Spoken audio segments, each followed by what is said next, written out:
The dead go to Seattle. Sometimes people slip in their extra toughs, foot on the gunnel, and they go down. Cold green water fills their boots.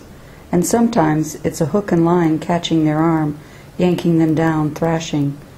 Or maybe it's the rotten stump they've stepped on to get a better view of the deer in the meadow below that gives way.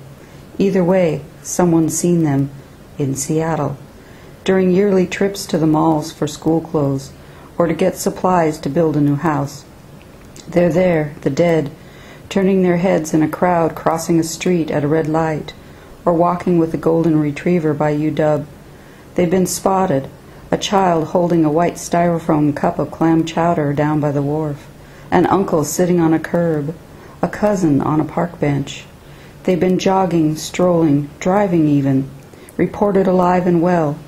No seaweed weaving through their hair, no crab-eaten faces or moss growing over their bodies, just sitting on the bowl rail at the old piers, pulling a wool coat closer, their hats hanging low on their foreheads, waiting at the old ferry dock for a ride back home.